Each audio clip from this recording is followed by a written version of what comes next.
All right. Today is 83. Our WeAreOne group. Saturday, our weekly session. Today is Maha Shivratri. So we have decided to go for discussion and understanding of Shiva. and little bit of the Shiva Ratri signifies for, but that will not be the main topic of discussion. It is all about understanding of the Shiva consciousness, the Shivatva. So that will be the main the discussion today.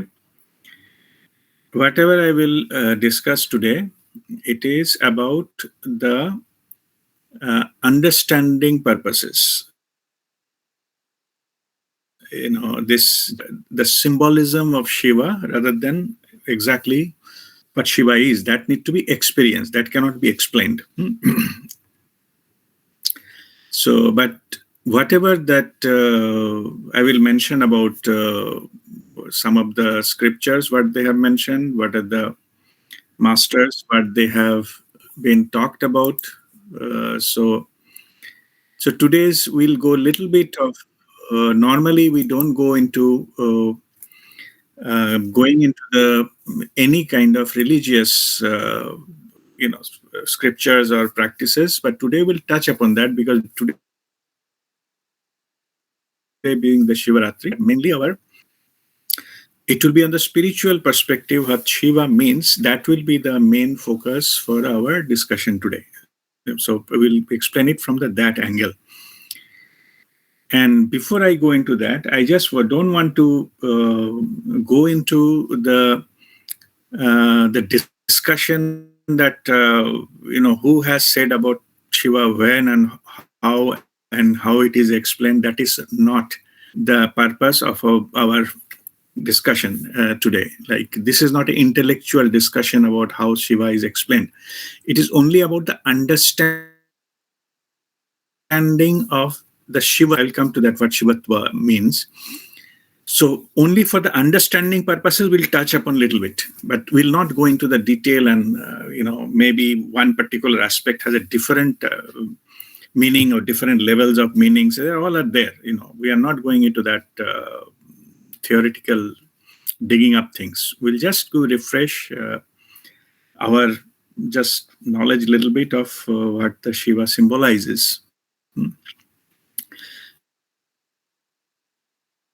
And what are that into some thousands of years, and how this came into the symbolism of Shiva has come into place. And there are a lot of stories, mythological stories and other stories are there. So, and we are not going to touch upon whether they're true or not. That is not the purpose of that. But just let me tell you one thing, that this is my understanding, that there was nobody has taken birth as Shiva, as a human being. Okay, so there was no historical reference to it. There were stories, yes, but not it is not an actual person. So what are the characteristics of the person Shiva, Lord Shiva? You get, those are all that developed by the masters in earlier days, where people, they don't understand the subtle aspect, non-physical aspect of life. So that's why those symbolism and that characters were needed to make people understand about the essence of that spiritual realm.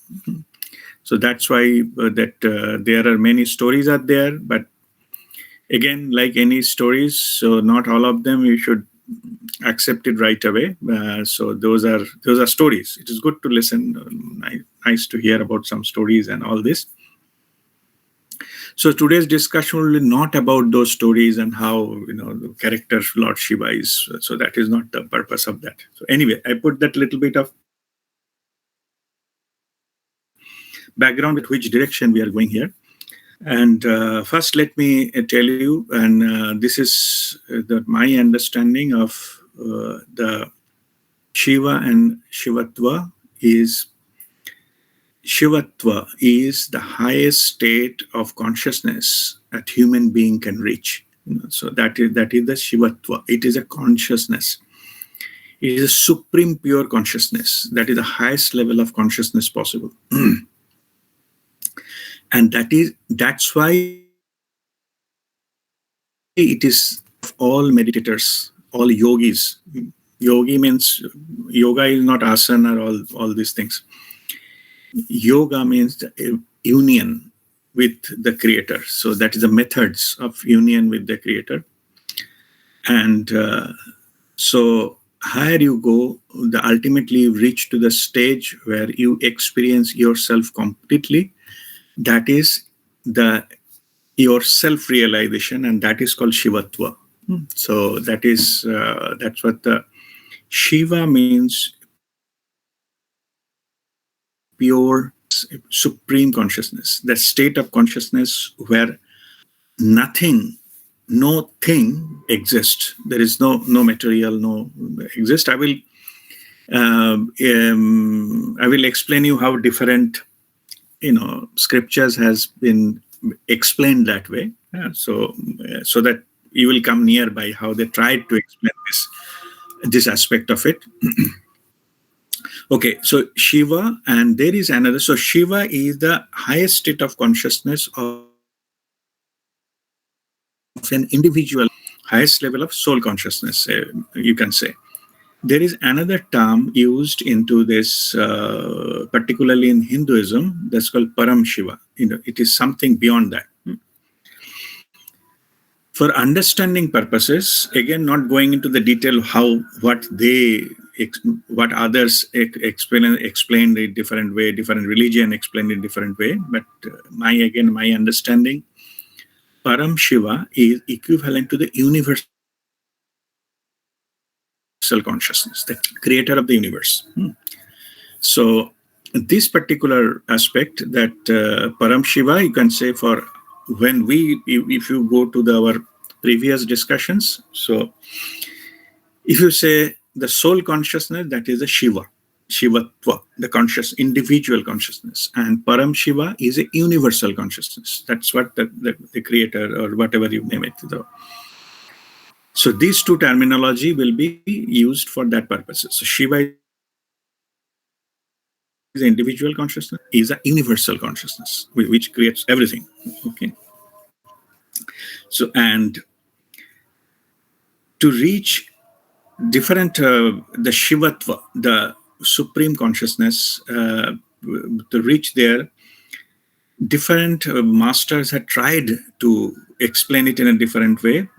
So, but my understanding is this is that level of consciousness where everything is to exist. There's nothing there. You can say it is a space where all activities of the mind, of course the body, and everything stops. It means it is beyond all these things. So we need to achieve that state. Why it is important to achieve that state? So this has been very well explained in the different type of studies of this Shivatva, how to attain Shivatva. Already had a discussion, even the workshop on Kashmir Shaivism is one of the study done on this method, Kashmir Shaivism. So there it is 36 levels have been explained. We have done workshop on Kashmir Shaivism, I think, in Delhi, and in NCR we have done it earlier, and all other places also. So those Kashmir Shaivism explains that how to attain Shivatva. There is 36 steps.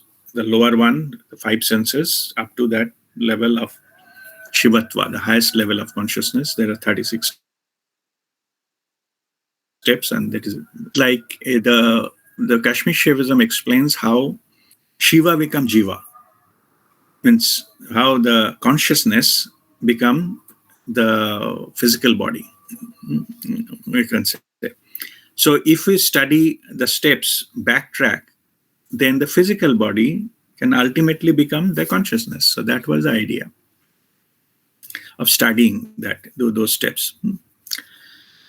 So the highest level, as I said, that is the Shivatva. That is the highest level of consciousness. That is attainable, where it is pure. Pure means impurity. It is completely pure, and but in the state of complete pureness, that there is no creation possible. Any kind of creation needs little bit of contamination, little bit of variation. Otherwise, creation not possible. Normally, this aspect of it, I give an example in the Kashmir Shivism workshop. Also, I explained that if all colors in the world are white, then no painting possible. Everything. So that a study about that, how that purity, from purity different, the shades have been developed, colors have been developed, and all other things. So one way it is coming down, and another way you adding to the creation, the varieties. That is why the infinite creation possible, because of the combinations. More combinations you have, you can have that many infinite ways of experiencing itself. So that was the fundamental reason of creating that contamination to black. So at least gray color has come, then okay, black and white, then shades, and then different shades of color, so on and so forth, like that. So equivalent term has been put it into the consciousness. So absolute pure consciousness cannot be manifested. It cannot manifest anything. It has got tremendous power, unlimited power, omni-known, omnipresent, and all those kind of aspects are there, but it is not possible to create the universe. Universe need to be created because of the creator wants to experience itself in infinite ways. So the Param Shiva, the ultimate, the creator, universal consciousness, wants to experience itself in infinite ways. And those are all the individual soul consciousness. Infinite numbers again. Right? It but experience infinite, and each of them has been given infinite ways to experience that itself again. It means almost infinite. And then one point of time it come back to the creator, and that's it. That's given the soul's path. In the process, they experience everything, and then that process keep continuing. So in that sense, that this is how the universe has been created. And it is also said this universe is just like a huge cosmic rhythm. Like it's just, there were some scientists who were saying that the universe is expanding. Whatever expand, that contracts as well. So it can say that a huge, like a cosmic breathing, inhale, exhale, like one cycle complete, there'll be, again, it will start. So it is, this universe is not the only one. It's just going on and on. So this is the way. It is very difficult to fathom with our mind, and ideas and intellectually. But this is a process that is going on. So as it is you might have heard that every universe has the creation, then maintenance period, and then dissolution period. So and in Hinduism, because Brahma, Vishnu, Mahesh, they are the three, the lord of the phases, and the Shiva has been put it into this phase of, you say, the destroyer or the thing. But right understanding is a renewal time, because that is the most critical time. But one particular cycle is ending and another is starting. So that is the time that the creator, the original creator, takes over and start the new phase again. So that's how it is, just for conceptually to understand in that way. Okay, now this there are different types. The way the Shiva, the consciousness, different period of time, different sex, as ever type of phases. So the one which I'm just most interested because it was interesting to Acharya is Advaita Vedanta. That is a thing. Here, there is some chanting called Nirvana Satakam. So that is Satakam means the six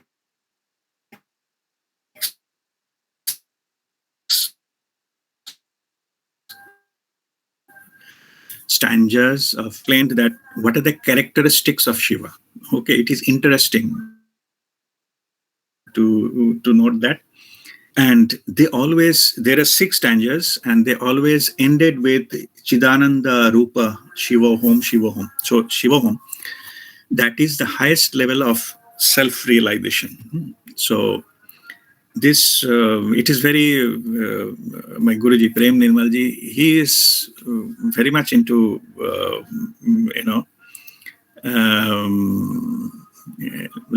the understanding given to all of us that if somebody asks, who are you? Then the spiritual answer should be, I am Shiva. Means everybody is Shiva. Shiva in the different stages of awareness. You are not aware that you are that Shiva. So different stages. Somebody is not disconnected completely, but still you are that. So in this Advaita means no duality, non-dual. Advaita is non-dual. So non-duality,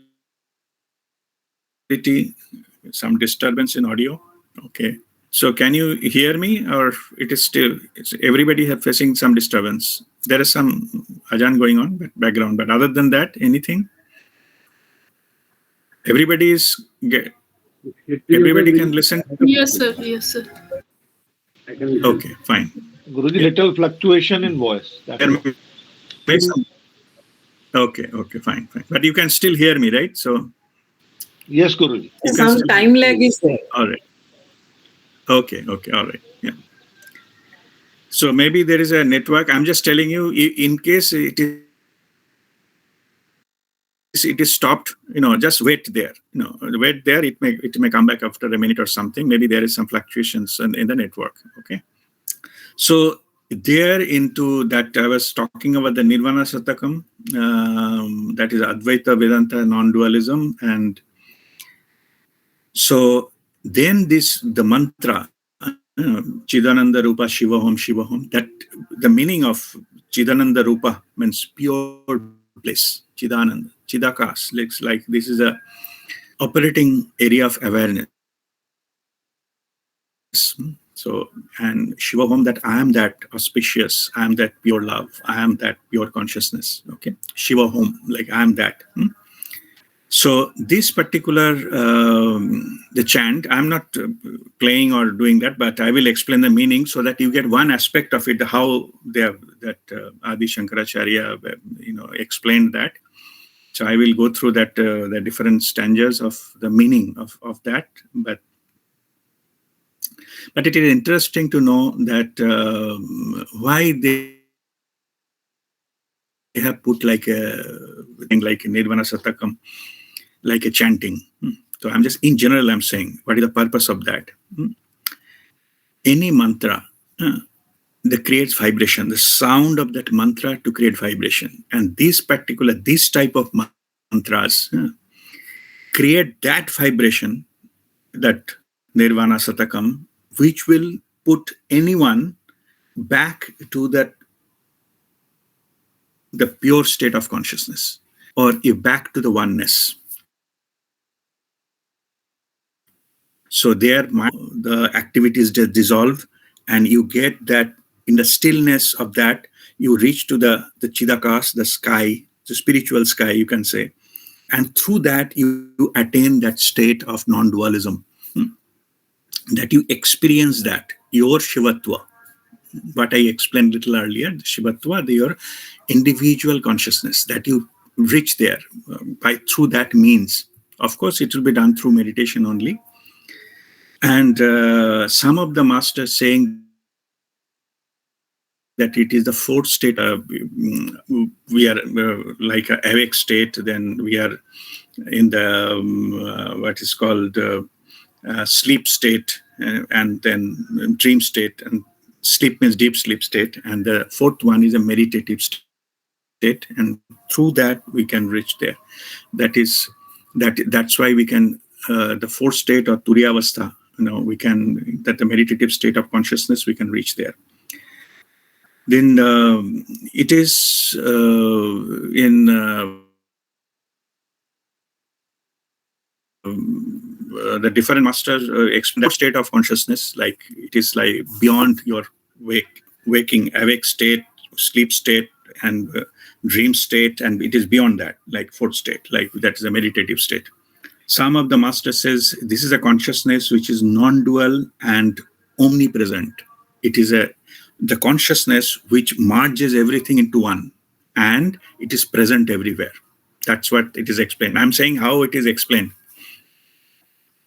And some of the master says this is the consciousness which is of pure bliss, the uncontaminated pure bliss, highest level of bliss possible. And that's what in the mantra they mention as the Chidananda Rupa. Okay, Chidanand, pure bliss. So in that form, you can achieve that. And as I'm saying, the mantra creates vibration. So there is the mantra chanting like Om Namah Shivaya. This is a very old chant. This is an old mantra. So Om is the primordial vibration which created the universe. There's Om.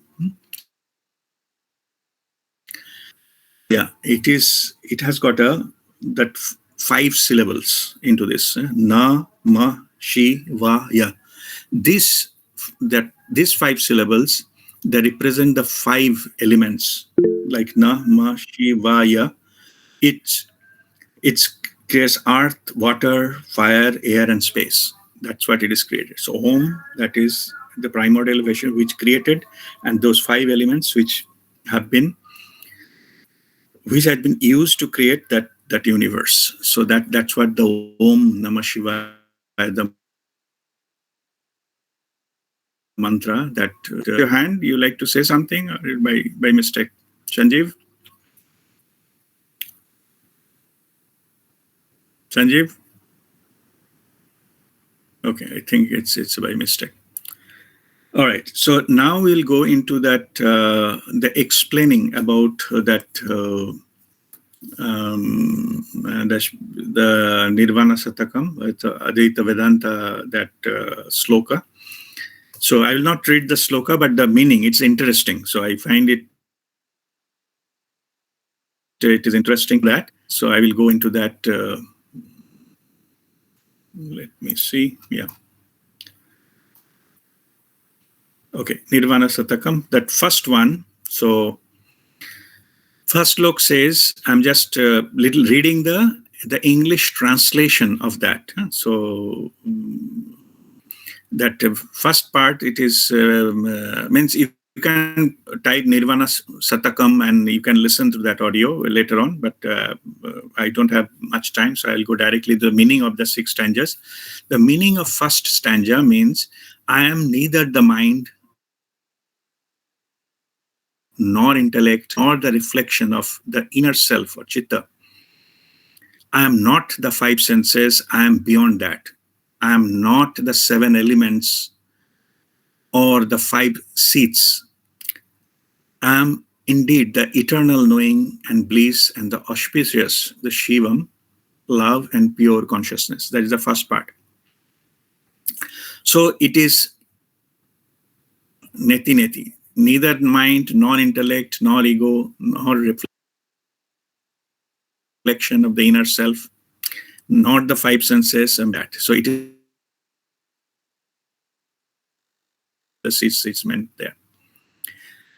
Next paragraph saying, neither can I be termed as energy or prana, not the five types of breath. Already we do the Kriya in the Panch Mahaprana. So that the prana, apana, vayan, udan, saman, that pran, apan, saman, udan and vayan. So it is saying I am not that five types of breath, not the seven material essences, not the five seats. Seats means panchakosha, annamaya kosha, pranamaya kosha, manamaya kosha, vijnanamaya kosha, anandamaya kosha. We go for 7-body system, but originally it was the 5-body system, like panchakosha. She said, I am neither of them. Neither I am the organ of speech, not the organ of holding, not the movement or excretion. Like pancha upasta, like the 5 organs, like speech means vak, the hand means for the touch, movement, feet, and excretion. I'm indeed, then again, I am Chidananda Rupa Shivoham, Shivoham. Like I'm indeed that eternal knowing and pure bliss, auspicious love and pure consciousness. So it is the second para. Third para, it is saying that I have no hatred or dislike, neither affiliation or liking, nor greed, nor delusion, nor pride, nor feelings, envy or jealous. I have no duty or dharma, nor any money, artha, nor any desire, no kama, and not even liberation, moksha. I'm beyond that. I'm indeed eternal, knowing all those things. And I am the auspicious Shivam, like love and pure consciousness. Chidananda Rupa Shivoham, Shivoham. So that is, this particular aspect is saying about non-duality, Advaita. It's beyond that, beyond duality, all this. This next stanza says that I am neither merit, means virtue, or demerit, like vice.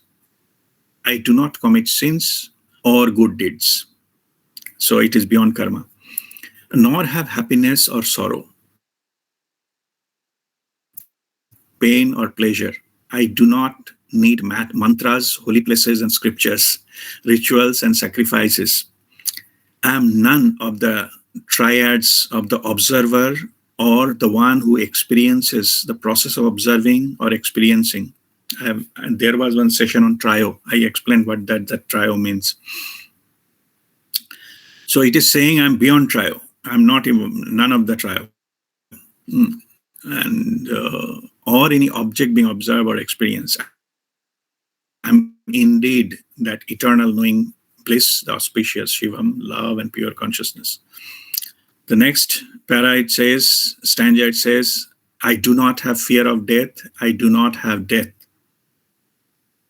I have no separation from my true self, no doubt about my experience, nor have I discriminated on the basis of birth. So again, I'm the pure consciousness, that Chidananda Rupa Shivoham, Shivoham. And the last stanza, it says, that I am all pervasive. I am without any attributes and without any form. I have neither attachment to the world nor to the liberation. I have no wishes for anything because I am everything, everywhere, every time, always in equilibrium. And I am indeed that eternal knowing and bliss, the auspicious love and pure consciousness. So I just read it for you so that this is what it is explained into that Nirvana Satakam. So just it will be interesting so to understand how they explain it, which it is neither of that. So anything we are trying to explain, and that is beyond that. So that's what it is. So if you discard all those things, what remains is the pure form, that is the Shivatva. I normally explain into the different way, much simpler way, because it is very tough to come. So in that, what I explain it, that if you, in a painting, if you remove all the colors, what remains? The background. That is that consciousness, like a pure canvas, you can say, the empty canvas, which make a painting possible. The background, that is that pure consciousness, which is the basis of everything, all the artwork on that one in this context. So this is about that non-dualism, the way of explaining things. And now let me come to this called the Shivratri thing, the symbolism of Shivratri. It is, I'll come to other symbolism of the Lord Shiva, why he looks like that, etc. I'll come to that a little bit later. But Shivratri, first you understand that there is a significance of moon into this. Like this particular day, only I think 20th is the no moon Amavasya day, and today is the 18th. So it is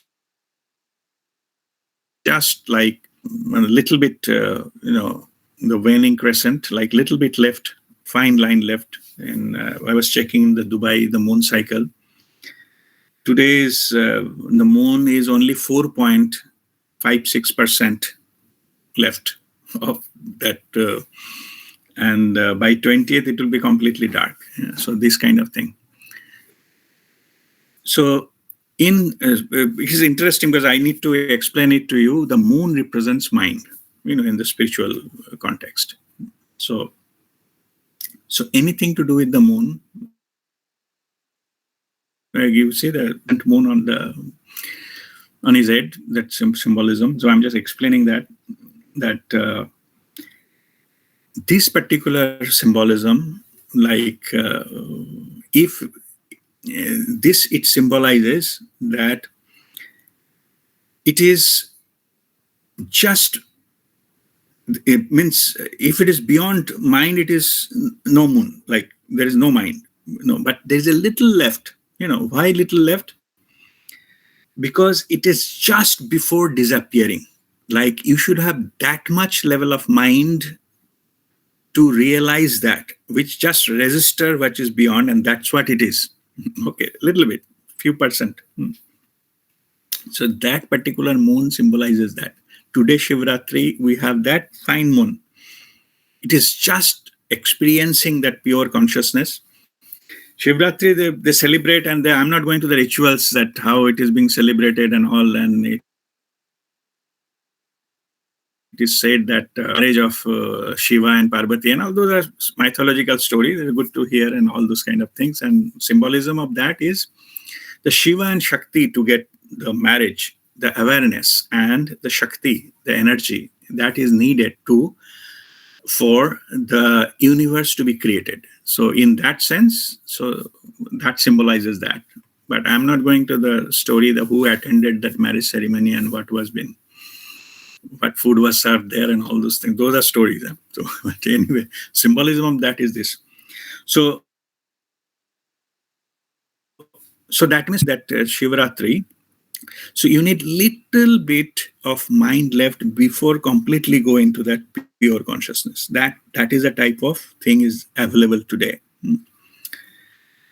And interestingly, also I will let you know some of my own, understanding of that. If you look at the Shiva's eyes, so you see that we do Shambhavi Mudra, right? We do Shambhavi Mudra. If you close your Shambhavi Mudra and close your eyes, little bit left, in the below the what is called that in the eyeball, little bit below in the left there.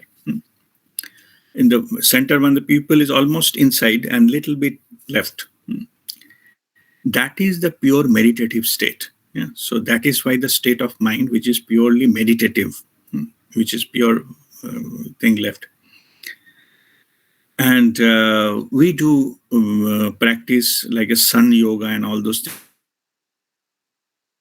things. So your eyes, the lower part of the eye will be exposed to the sun to receive the energy. Yeah, actual eye you cannot look at the sun. So there is a great symbolism there. In the way the Shiva has kept his eyes, very little thing left. It is not completely closed, neither fully open. It is just little bit open in that one. So this particular aspects, and if you see the Shiva's third eye, that is representing the wisdom. We all know that we have the sixth chakra, which is third eye. So all our eyes are like a horizontal. So why the third eye is also not horizontal?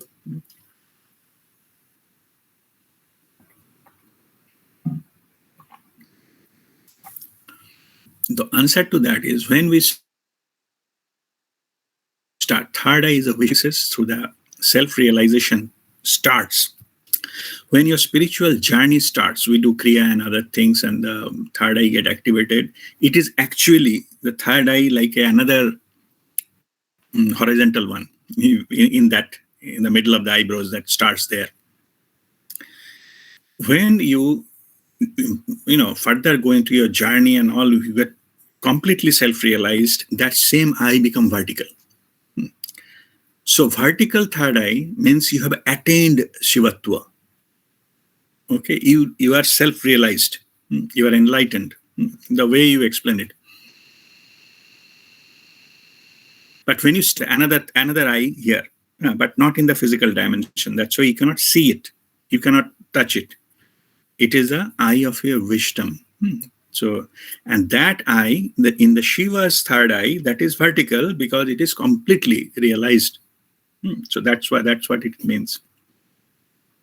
So I'm just explaining the Shiva, the different aspects. Now let me explain you the different symbolism of this. The Lord Shiva has been used in the Shiva having blue skin, the color of the sky. It represents infinite with no limitation, no shape. That's what the sky is. So I'm just telling you one of the thing. It may be different other, meaning also, but just take it just for understanding purposes. So just what that mean. And his Lord Shiva is what is called Bahan, like the animal which carries him. It's a bull. Bull is a symbol of righteousness. That is a symbolism of that. And they plays some what is called damru, the drum. That we also we call dugdugi also is something like that. Damru. This represent, I was explaining earlier, expanding and contracting of the universe. That's like wave, expansion, contraction, and the repetition of the cycle. So that symbolizes that. It also symbolizes the cosmic rhythm. That sound. At the end of one. So the damru, if you see the two solid some ball sort of things are there, it hits the drum. And when it hits, it creates a sound and changes the direction. That sound is the starting point of the new cycle. So that it represents that. And then also it is, you see that the river Ganga, if you see, comes directly on Shiva's jata, on his head. This particular, the river symbolizes the knowledge, self-truth, that comes from the higher dimension to this physical dimension. It comes through your Sahasrara, through your brain. Then you understand that what it is. It comes from the top. That flowing river, Ganges symbolizes that. And there are many mythological stories there. When it is coming from heaven, the Ganga, it was so forceful, nobody else can stand it, and it goes there, and all this kind of thing. So Those are also stories, but the meaning is, the inherent meaning is, it is a powerful knowledge. So it need to receive it on your head. Not everybody's head that kind of force of that energy falls. So that's the symbolism of that. Then there is all there's Shiva's has one is a trident, and which is the triangle shaped things, and it is saying that three qualities: satta, raja, tamas. So these three qualities are holding by the consciousness. So these are the three things there. The fire is also there in one hand. That fire represents that the energy of Shakti, or energy that runs the universe. And also you can see that if you see the picture of Lord Shiva sitting on the ground. So tiger skin, it does not mean that it encourages the animal killing, okay, and animal cruelty and all those things. Because when earlier days, when animals used to have a natural death, when the animal died naturally, so that is animal dies naturally, that time can out, and they sit down on that for the meditation. So this creates that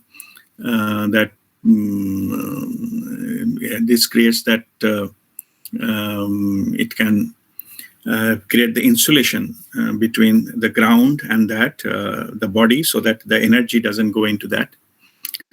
I don't know, some notification is coming that call-in ends in 10 minutes. But anyway, we'll see. I have never seen that before. So if that call discontinues, and if you will come back. If not, then maybe I will post a new link again. Then you can join again back. So I'm just telling you in advance so that you don't, you know what to do if you see that this call has been just stopped. It is showing me that the 10 minutes left. So I don't know why. I never seen it in Dubai before. So anyway, so let us continue.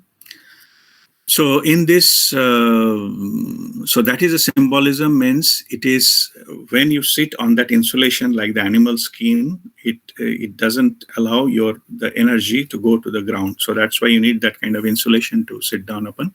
So that is a symbolism of the tiger skin, and where that the Shiva is sitting. Many ask me about there is many kind of controversies, etc., with the Shivling of that, what that mean.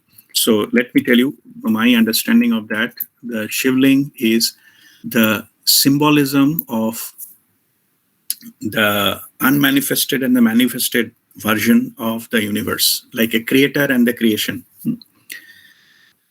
So earlier days, the ellipsoid, that thing, the Shivling, that the stone, because that also they found out that shape, it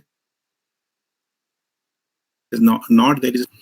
So that has been worshipped for a long time. So that is a symbolism for that Shivling, and it is the cosmos and the creation. Those are one. So this is what the symbolism of Shivling means. So there is the right understanding. They wanted to, as I was explaining earlier, there's something which is infinite. You cannot put it into some kind of symbolism. You have to put it into some symbolism for people to make understand. Shivling has been worshipped, in that form for quite a long time. So, and before that, some personal experiences regarding that. I was asking about. I shared this story earlier, also asking Babaji that about if Shiva is a creator of everything, then evil also created by Shiva.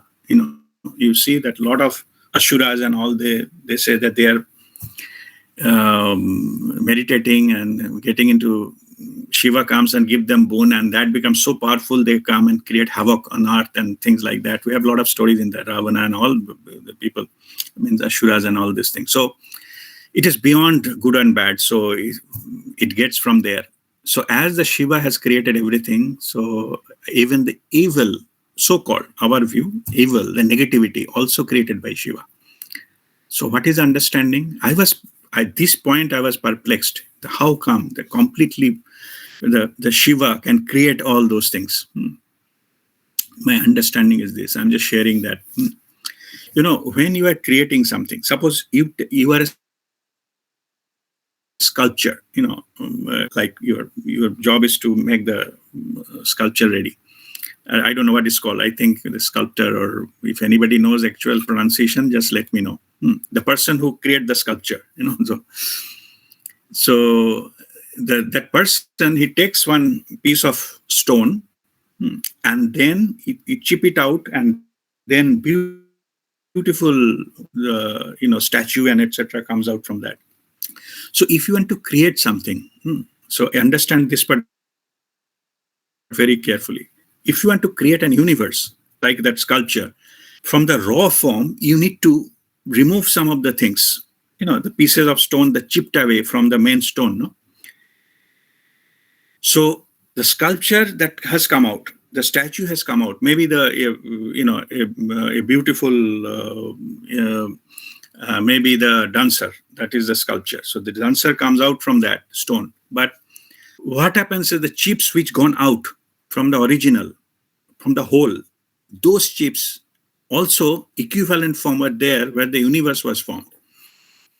They wanted to form the universal consciousness and all. In the process, some of the part of the pure consciousness need to shed off. Those becomes the negativity.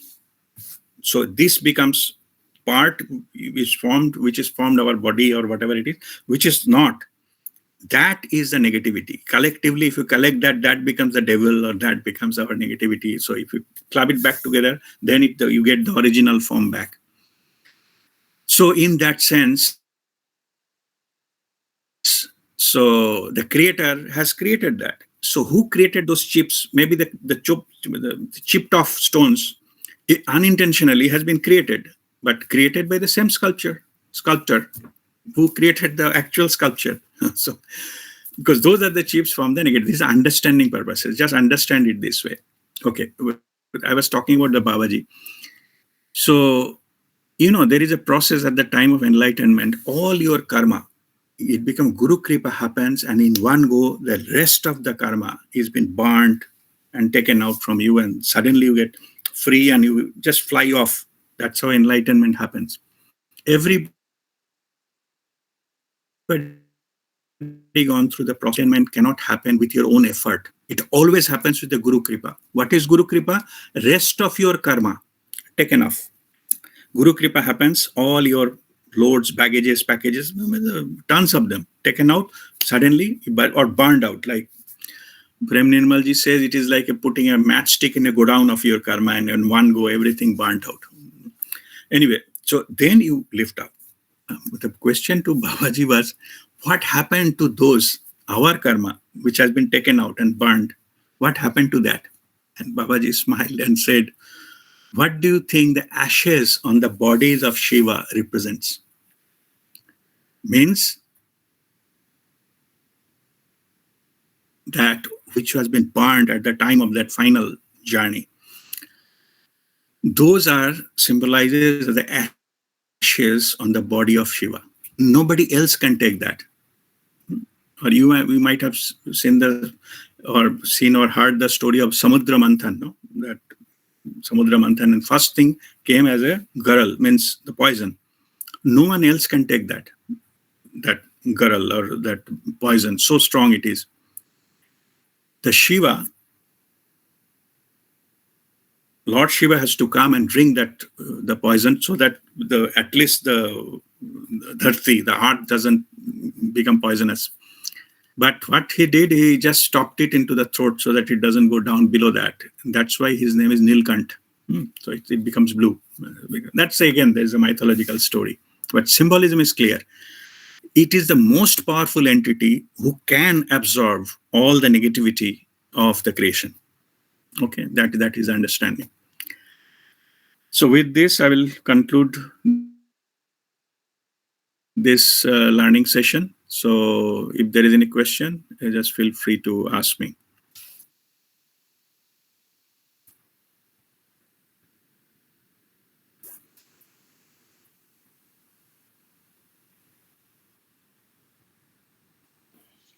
Rajdeep, what is the significance of the snake? Snake.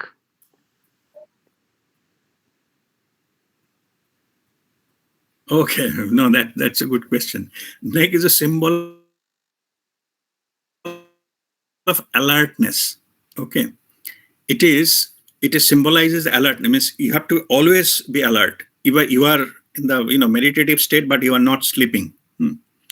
The snake represents that you are all the time you are alert.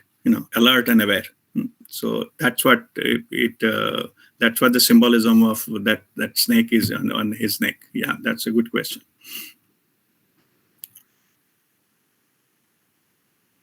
Any other question? Okay, thank you.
Almost we are there. Please check.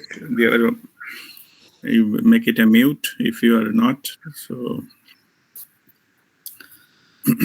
we'll go ahead with the second part. So I'm asking again that if somebody has any question, you can ask me. Rajdeep, I have a question. Me now, before you go for the meditation. Rajdeep, I have a Yes, question on Roy. the Nirvana Shatkam. You see, it's sheer coincidence that I have, tuned into Nirvana Shatakam, the YouTube. Now, there is one particular track where Your the voice is visuals. breaking. Hello? Can you hear me? Your voice is breaking. Yeah, can you repeat? Yeah, can you repeat? This is regarding Nirvana Shatakam. Yeah. Mm-hmm. Now, as you have said, that the whole thing is in Sanskrit, which I don't understand much. Yeah. Mm-hmm. But there is one particular track where, the Mm-hmm. visuals are that of the Milky Way, the galaxy. Okay. Mm-hmm. When I listen to that track, my attention and everything gets drawn totally. And I enjoy, although I'm not understanding, but I enjoy that track very much. Right. There are others also in YouTube, but that particular one is very, very effective. Yeah. Mm-hmm. So this particular, Nirvana Shatakam, you basically better to listen, because visuals, I think they're created by somebody who may not be fully aligned with this, what are the inner part of it.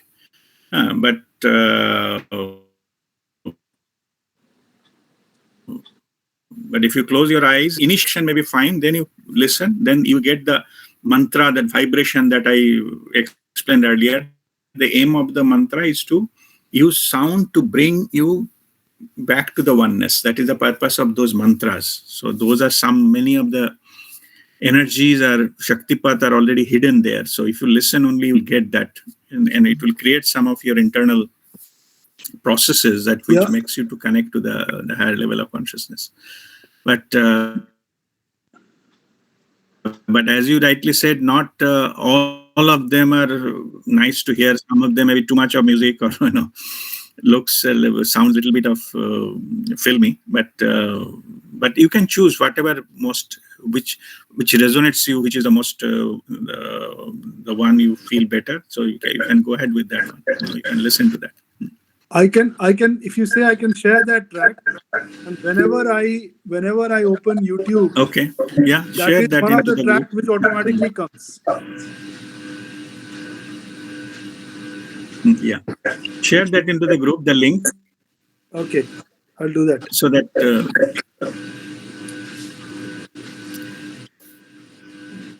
all right. I will do that after the session. Again, there was some issue. Right, fine. Yeah, thank you. Again, there were some issues with the what is called the network, but stay there. Sometimes it goes and come back after 1 minute. Previous one, the session ended, so I have to start a new one. Vani, you have raised your hand, so you wanted to ask something? Yes, Guruji. This is regarding Shiva. Sometimes I remember once, I don't know who, they defined Shiva as like when you are living, you are breathing, it is Shiva. And when you are dead, you stop breathing, it is Shava. That means you end your life. So, Yeah. Is there anything that signifies that? No, you can say it's a life force energy. You can take it that way. Because when the consciousness leaves the body, we become it becomes a dead body. So there is some aspect to it. As I explained in the beginning, there is many masters have explained in different ways. So there are many explanations are there. That is correct. So that is also one of them. So it is. So that is one way it is correct. If the consciousness leaves the body becomes a dead body. So in that sense, yes. Okay. Yeah, it's a supreme consciousness, as you said. Yeah, thank you. Yes. Shivatva. Yeah, that's right. Yeah. Indranil, you need to ask. You like to Aditya? I'll come back to you. Indranil, you wanted to ask something? Yeah, as always, deeply grateful. And this is very eclectic, of course. But thank you for introducing us to this. It's very vast.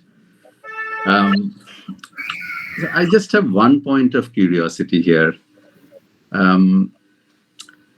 So this is a state, as I very humbly understand, in my very limited understanding, in which if it is possible for a human to reach that state, it is kind of you are nothing and you are everything at the same time. At that state. Hello, Indranil. Oh, okay. Am I audible? Yeah, voice is breaking. Maybe breaking. Is it okay? Well, let me try and repeat. So it is a repeat, state. Please. Yeah. Yeah.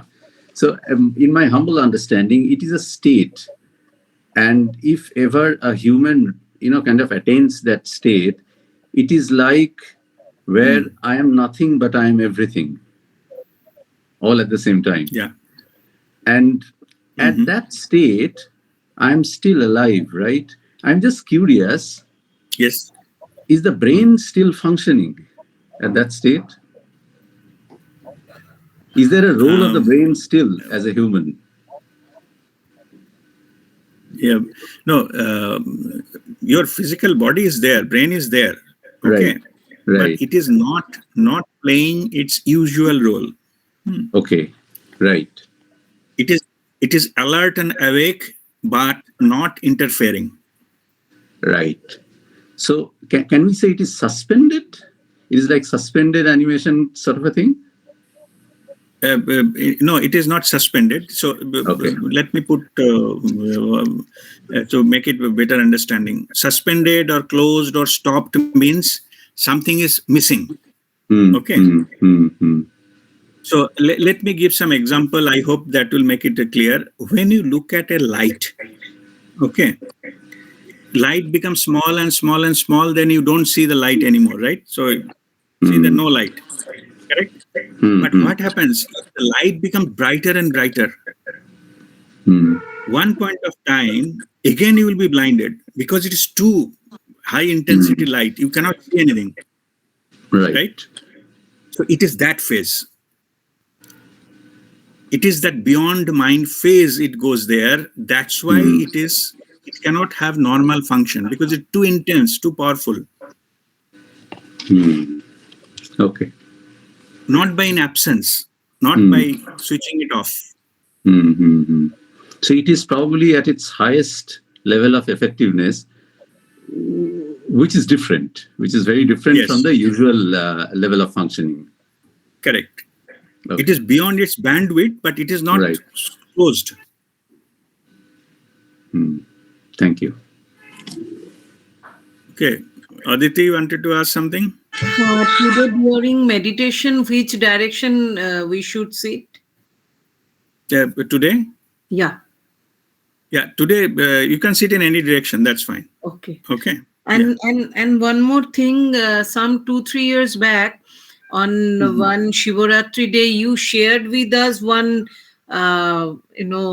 chanting of Shiva like that. With that background, we used to meditate. That was excellent. Yeah. Can anyone share in this group? I am not getting that. Okay, we'll today also meditate with one of the Om Namah Shivaya chanting, but that one I think somebody may be having. I will check. Okay. Only right. 3 years back. That was excellent. Yeah. Okay. It's any available. It's not that that particular one is needed, but that one I just played that time. Today also I will like to play another one. Okay.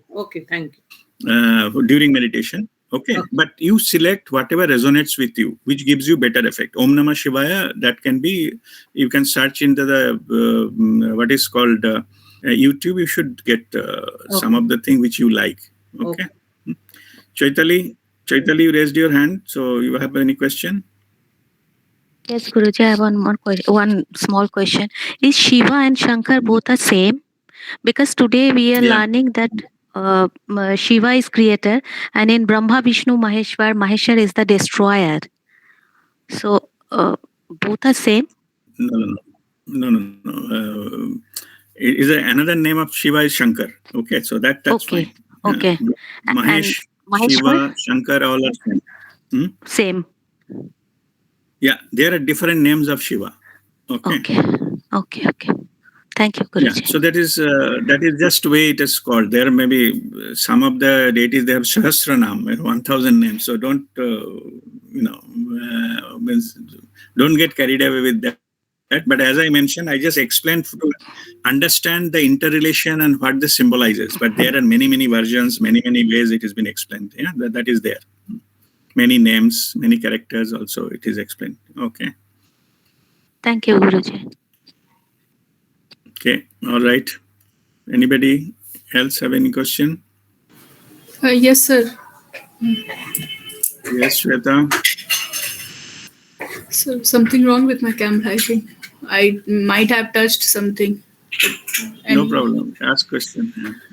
okay, sir. Ask question. Hear you. Sir, I was asking that, like, connecting to higher self, permanent connection, and Shiva consciousness is same. Yes. Okay. Higher means there are different layers. Shiva is the highest one. Shivatva is the highest one out of that. Okay, sir. So the process we are following to connect to our higher self is actually this ultimate truth That is only. your goal. That is your goal, to realize your highest version of yourself. That is the goal, to attain Shivatva. Okay, sir. Okay. Pranam, sir. Okay. God bless you.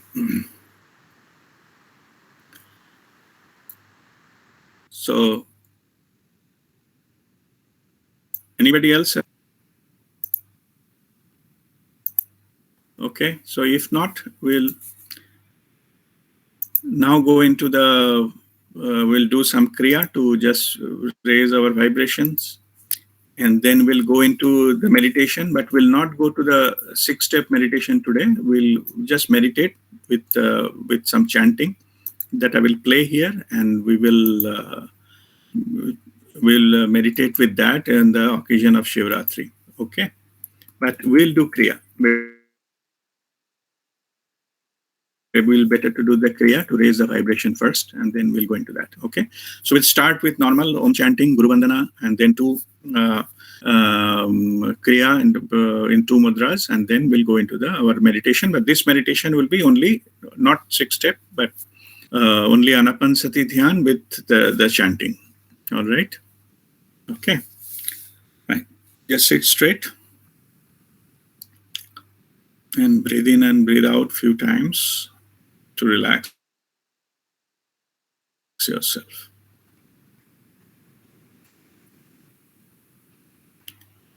Take a deep breath in for 3 Om chanting.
Okay, there was some network issues. We come back again. We'll continue with Guru Vandana. Akhandamandalakaram vyapam yena characharam tatpadam darshitam yena tashmai shri guruve namaha. Ajnanatimirandhasya ज्ञानार्जनशलाकया चक्षुरुन्मिलितं येन तस्मै श्रीगुरुवे नमः। गुरुब्रह्मा गुरुर्विष्णु गुरुदेवो महेश्वरः गुरुसाक्षात् परं ब्रह्म तस्मै श्रीगुरुवे नमः। तस्मै श्री गुरुवे